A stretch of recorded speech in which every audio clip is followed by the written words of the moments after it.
bullet points is the most important part of a resume. This is what separates the lackluster resumes from the stellar ones. This is where you should focus your time, and this is where you will rise above the competition. Bullet points are how you describe your experiences. If you currently use another method, such as paragraphs, I would highly recommend you alter it. This is the format recruiters use. They want to quickly see what you got. A bad bullet point just describes the job, which is not what you're supposed to do. You're not giving them a list of past job descriptions. Do not write responsible for the social media campaign or used Excel to make spreadsheets. These are vague, soulless, and make it seem that you did the bare minimum. You showed up to work and did what you had to do, and then you left. Your tenure had little impact.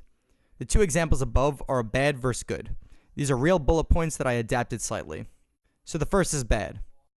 Worked on a marketing project with managing director investment officer to attract more clients. It says you worked, which is obvious, with the someone else, which is also relatively obvious. But you didn't show what you actually did, and you didn't quantify the results. You basically just said you worked at your job. You want your bullet point to look like the one below. Interacted with 100 plus customers per day, communicated product benefits and answered questions to increase sales, selling an average of $10,000 of merchandise per week. This bullet point has an action, context, and result, the three things that you need for a complete bullet point. Action is what you did. Simply put, it's a strong word that conveys a skill. Spearheaded, collaborated, led, etc. Do not use the same word over and over again, and also do not use words such as responsible and worked on. Everyone with a job has responsibility and everyone works. Make them more powerful. I will provide a list for you in the bonus section. If still engaged in an experience, use the present tense, analyze. If the experience has been completed, use the past tense, analyzed. Context further explains what you did. You must assume that the reader of your resume is completely unfamiliar with your experience and explain accordingly. The context should convey the significance, why it matters, and constrains what you overcame. Result is whatever happened due to your actions. Quantify results whenever possible. If not, qualitative results are fine, but not as good.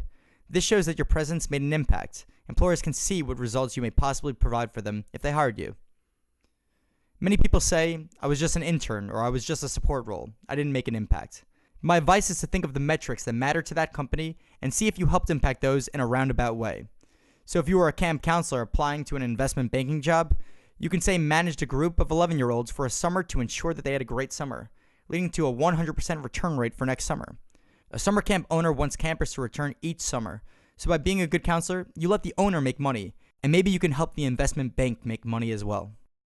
In all, the biggest way to pop out on your resume is to show that your actions led to results.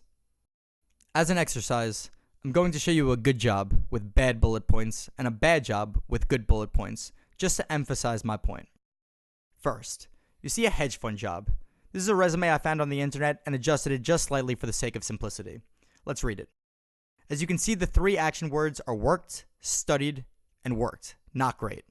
This intern also had 0 results. Basically, the person showed up to work and made no impact. He or she was mediocre at best. They had an amazing job that is hard to get for most people. But in the resume, it shows that they are probably smart, but kind of average. They don't make much of an impact. They were just good enough. On the other hand, I spent 3 minutes using my ACR technique to draft this experience.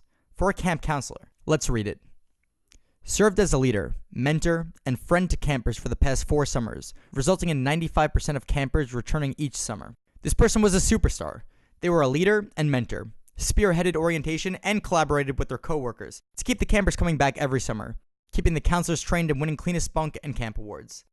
They might not have had the most prestigious job, but they made the most of it. Quick formatting note. Avoid having excessive white space in the experience section.